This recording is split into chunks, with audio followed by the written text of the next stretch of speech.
Joined now by Quentin Fulks. He's the chairman of the Vote Yes for Fairness political committee supporting the tax amendment on the ballot in November. Quentin, first, before we get into specifics and playing devil's advocate and things like that, why do you think this amendment should be passed, should be put in the Constitution? Because we have a fiscal situation in the state of Illinois. I don't think that surprises anyone. And our current flat tax system isn't working. It allows millionaires and billionaires to pay the same tax rate as grocery store clerks, nurses, and teachers. And it's placing more of a burden on middle and lower income families in the state of Illinois. And we need to do something to lift that burden off of them. And the fair tax will allow us to do just that. So you talk about the fact that the rate is, the same. Obviously, we have a flat tax, but and you guys have liked to take a few jabs at Ken Griffin, who gave $20 million to one of the opposing committees. Say he makes $1 million in a year, which he makes far more than that. But I'm not good at math. That's $49,500 in taxes. Someone who makes $10,000 is $495. What's the inherent unfairness about that?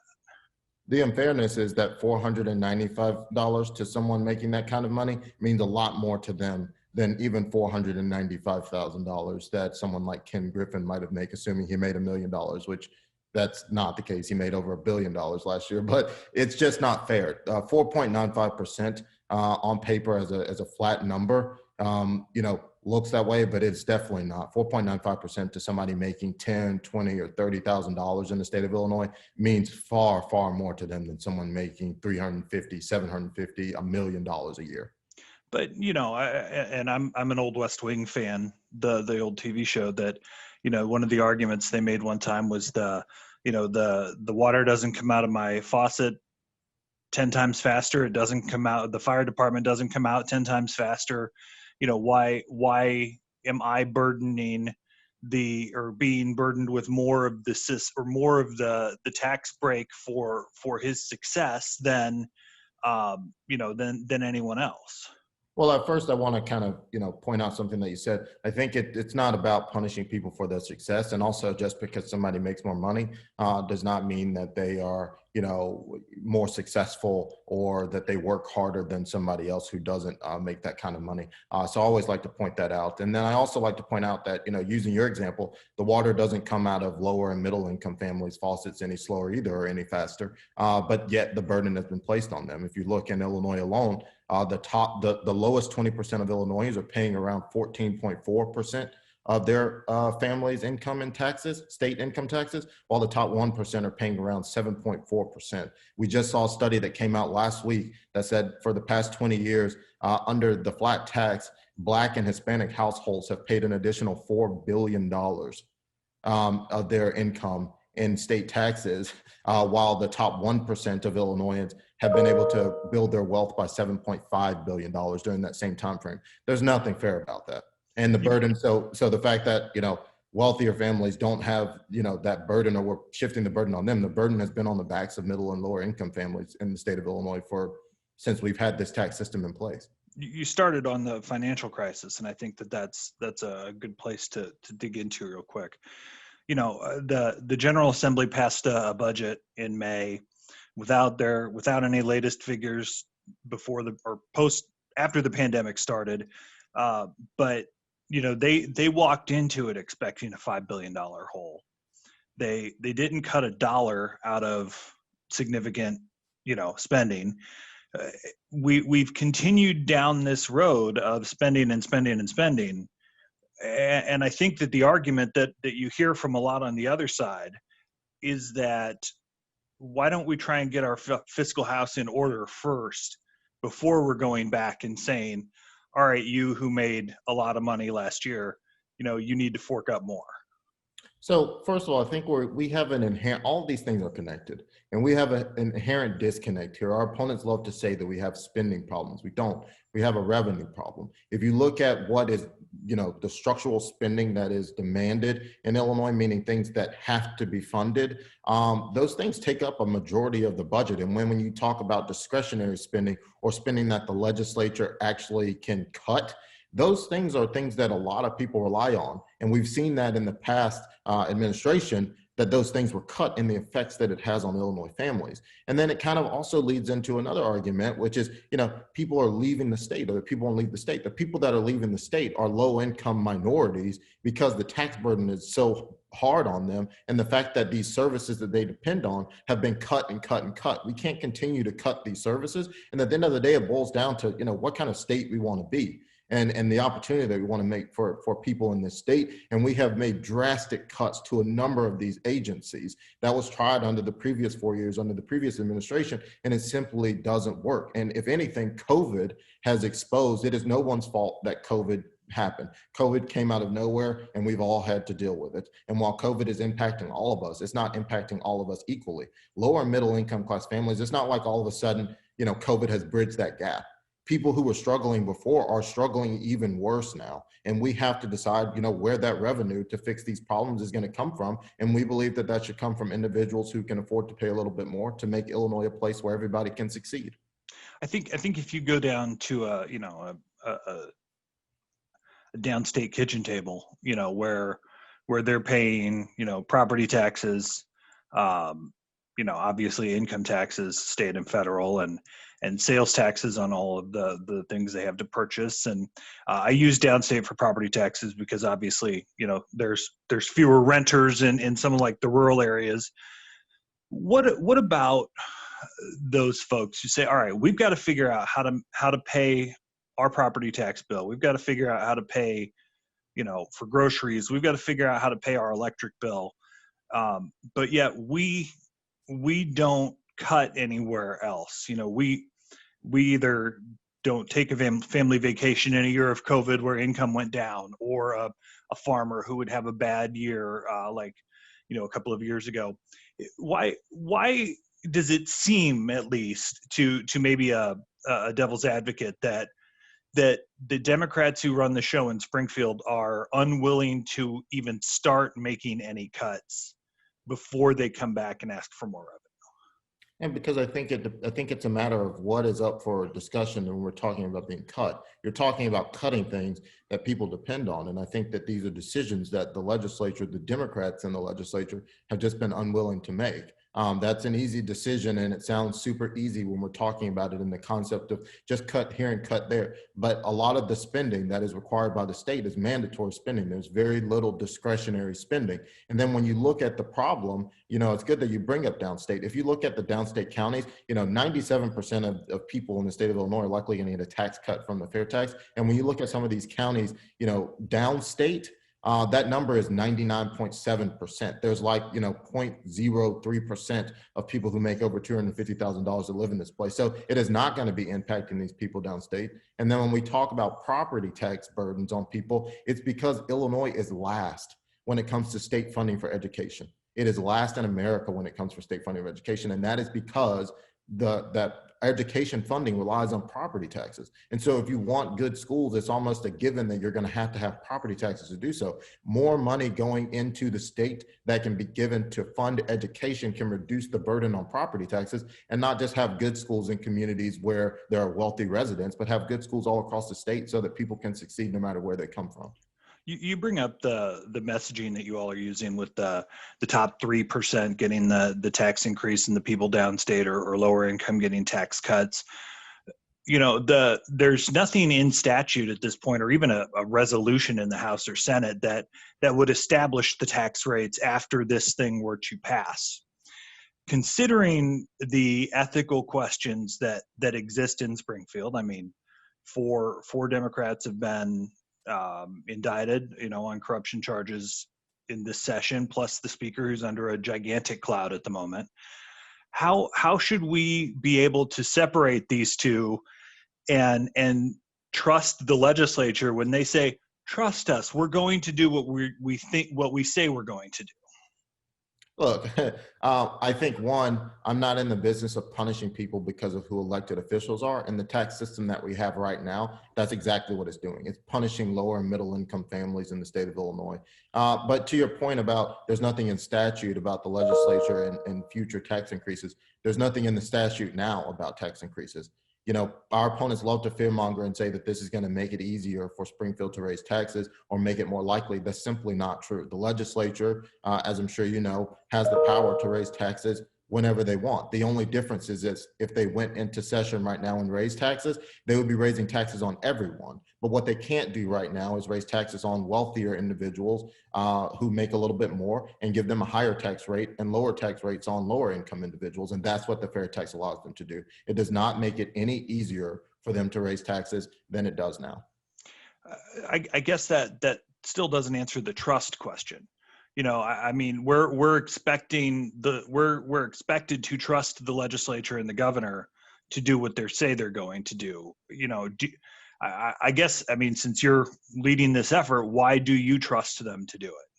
Well, because I think that we have new leadership. I think that the governor has come in and I think we've passed things. I think for years, we couldn't even get a budget funded or passed in the legislature under the previous administration to be able to fund basic things that, you know, we need. And we saw these drastic cuts that were affecting people's lives. I think that we've seen a lot of good legislation come out, legislation on both the equity side, legislation to make things more fair, legislation to fix things that have been drastically needed. And that's what we're doing. Look, I think that, you know, our elected officials, when they're under these corruption charges or they're, you know, under these indictments, that the public deserves answers for these things. But my question is simply bringing it back, or my answer is simply bringing it back to the fairness aspect around this, and that the tax system that we have now is fundamentally unfair, and we need a tax system that is more fair. And I think that even if you leave it, we are talking about trust when we're talking about the tax system, but these same elected officials are going to be in place whether the fair tax passes or not.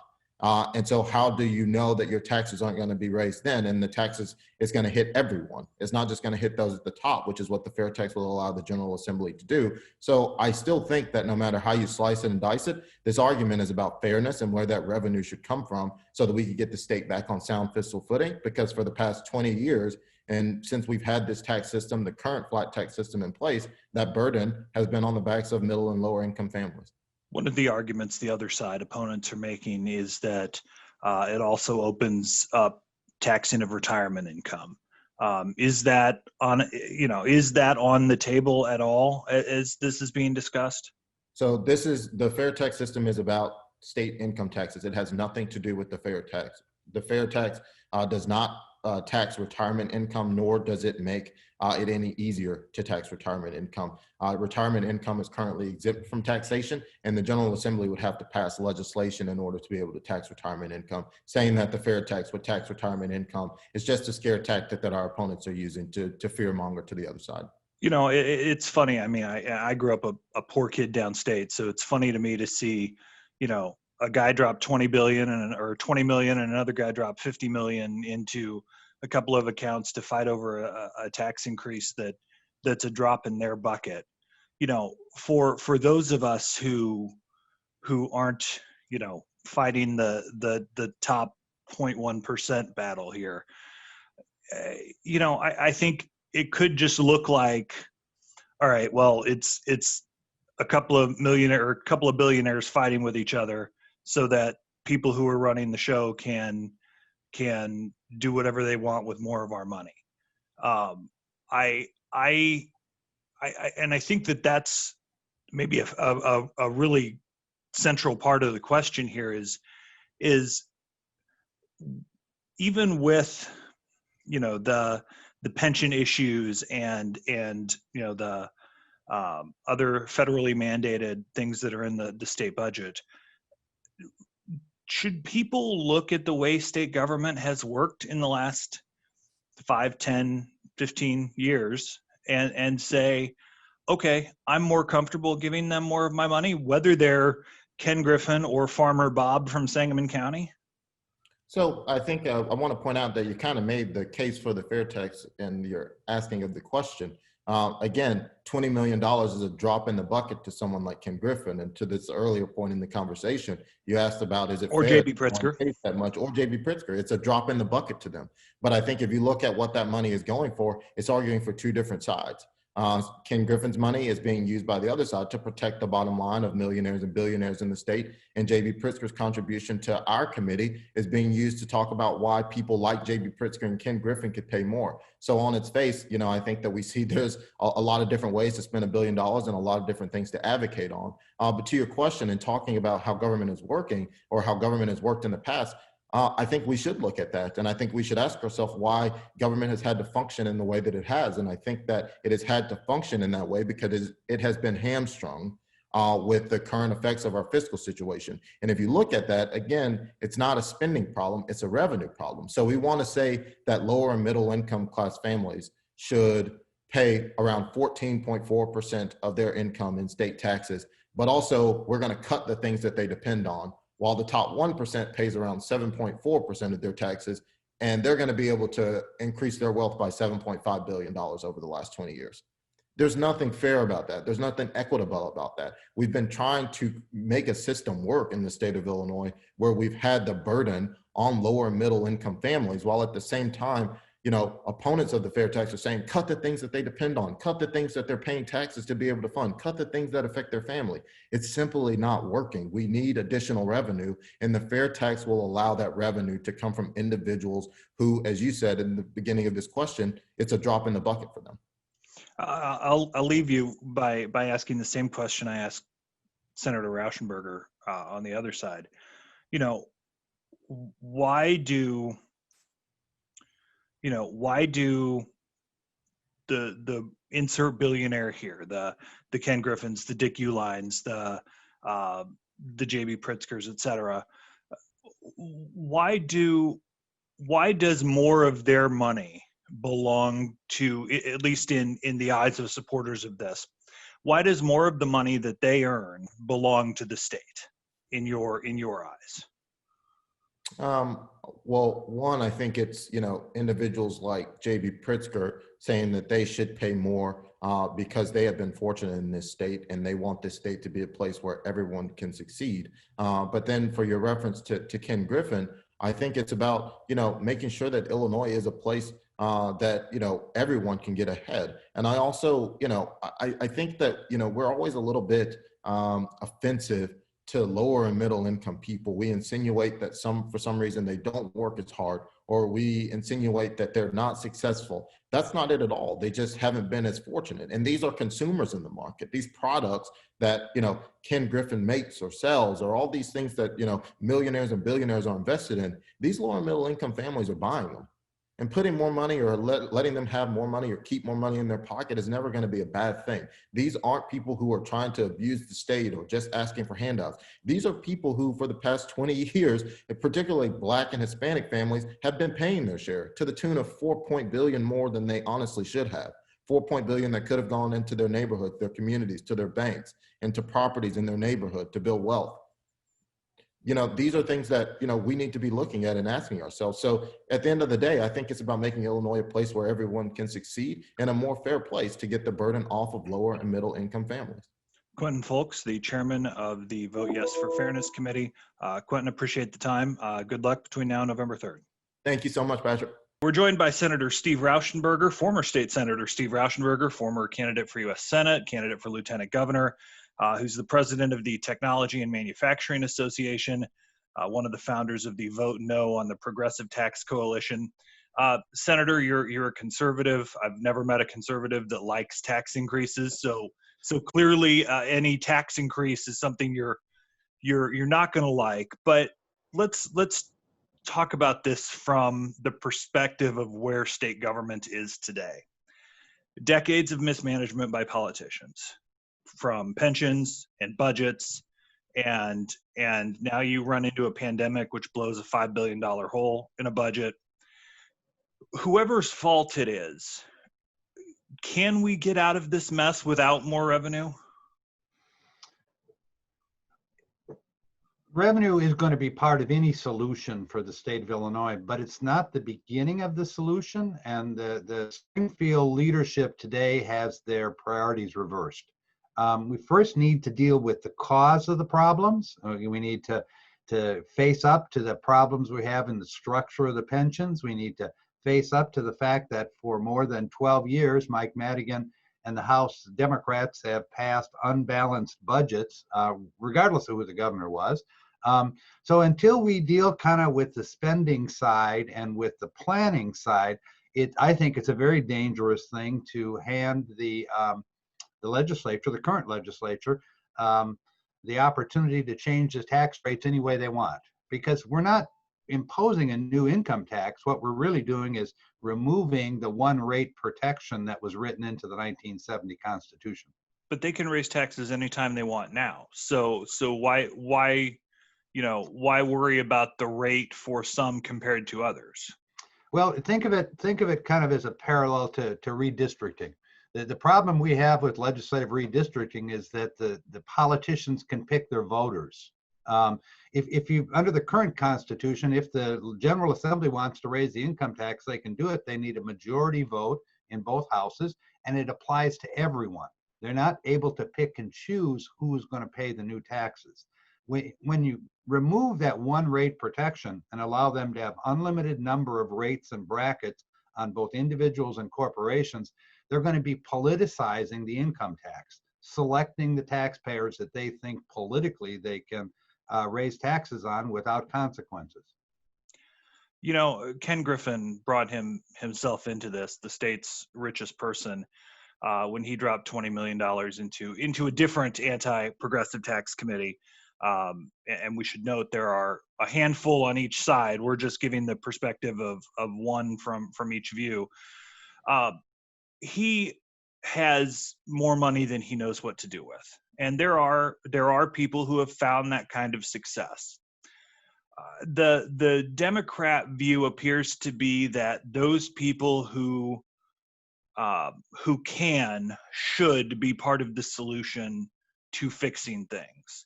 Why do you disagree with that? I don't disagree with it. And today, Ken Griffin pays multiples, 10 times, 20 times, 50 times the income tax I pay. Under the flat rate tax, if you make $20,000, your tax bill is about $1,000 or $900. If you make $200,000, it's more than 10 times, 11 times more. So as you earn more money under the current flat tax, you progressively pay more taxes. The question isn't whether successful people or wealthy people ought to contribute more. They already do. The question is whether you ought to give the authority to the General Assembly to restructure the income tax in a way that's politically interesting to them. That's the question.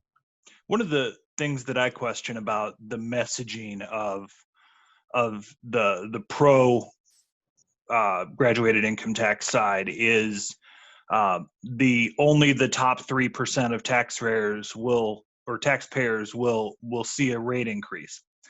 There's nothing in statute or in law or even in a Senate resolution with no effective law that says that's what's going to happen next July 1st, right? Correct. I mean, that's the problem. They're characterizing this constitutional amendment vote as if we're imposing a new income tax on wealthy people. But that's not what the constitutional amendment does at all. What it does is it takes out of the Constitution the one rate protection that was written in as a compromise in 1970 when we wrote that Constitution. Now, it may come to the time when we need a different kind of income tax, but that ought to come after Springfield faces up to the spending challenges, to the reforms, to ethics reform. You know, the voters of the state of Illinois are very interested in constitutional amendments. They wanted a constitutional amendment for redistricting reform. They're very willing, when you poll, over 80% will support one for term limits. Ethics reform is on the lips of everybody in the media and most of the focused voters. None of those are on the Constitution or on the ballot. What they're asking for instead is expanded authority over the income tax without any kind of plan about how they're going to spend it or how they're going to use it. So let me ask you this hypothetical. Say the legislature either passed a resolution or codified something in statute, which they'd have to be careful about since the amendment hadn't passed yet. But just again, in hypothetical, that said someone over $1 million pays 7%, someone over 500,000 pays 6%, someone over 100,000 pays 5%, everybody else goes down to 4.5%. If there were actual numbers that could be tied to what we're seeing, whether you agree with them or not, and that rate can always be changed via the General Assembly and elections, but it wouldn't just be politicians saying, trust us to do what we tell you we're going to do. Would that make this a little more palatable for you? No, there are a couple of solutions that I would have argued if they would have asked me. Number one, you can make the current flat rate more progressive and make wealthier, more successful, more productive citizens pay more simply by raising the personal exemption. If you quadruple the personal exemption, for example, and began to phase it out after earnings exceed $50,000, you could effectively increase the taxes on more successful people and get more revenue without a constitutional amendment that allows them to open it up and pick and choose who's going to pay what rate. The other thing they could have done is they could have written a new set of ratios into the Constitution, just like it exists today. It would be a little bit more complicated, but they could have said, we want permission to have 3 rates, and the relationship between the rates will be X, Y, and Z. They could have proposed additional or different limitations for their authority. Instead, what they're asking for is the removal of any kind of legislative limitation on their ability to adjust the income tax. So regardless of what they promise, whether they promise it in a resolution or in a statute that doesn't take an effect, none of it means anything until they have a financial plan. And I wouldn't support changing the Constitution until they demonstrate some financial prudence and some responsibility. But you bring up cuts, and obviously, the Republican talking point for decades now has been waste, fraud, and abuse. Even if we were to cut everything to the bones in the state budget and violate the Constitution, according to the courts, with slashing pensions, it seems like it would be way too hard to cut our way out of the mess. And whoever's to blame is to blame, and it's the situation we face anyway right now. Can we cut our way out of it? I mean, you look at the Department of Employment Security that was vastly unprepared and understaffed and under technologically ready for the pandemic to hit and the flood of calls that came in. How do we get out of this mess just by cuts? I'm not saying you can. You need a financial plan that addresses the obligations we have to pensioners for both their pensions and their health care, and a plan that deals with future retirees and how we're going to manage their pension, whether it's a 401k or a modification of the existing pension. You need a comprehensive plan looking at what you're doing with your Medicaid program, and then you may need to discuss revenues or how to build your way out of this.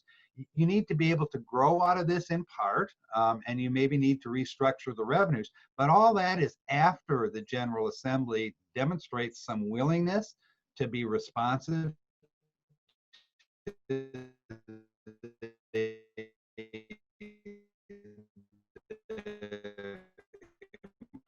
employer community and to the taxpayers and spending. In the last 20, Democrats took the Senate, so they had both chambers, regardless of who the governor was. There has not been a legislative budget cut in the last 20 years. Maybe there's been some reductions in growth, but there haven't been any restructuring. There haven't been any program eliminations in the last 10 years. And the legislature has just simply allowed deficit spending in contravention of the Constitution.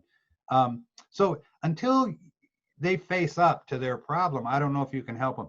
If tax increases were going to solve Illinois' problems, we've had over 25 of them over the last 5 years.